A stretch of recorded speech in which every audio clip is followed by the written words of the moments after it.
si Mickey at si Lindimi! Tulong! Tulungan niyo kami!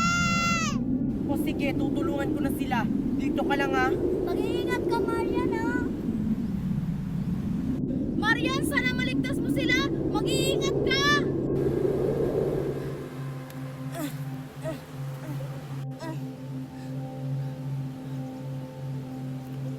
Tulong! Tulong! Naku!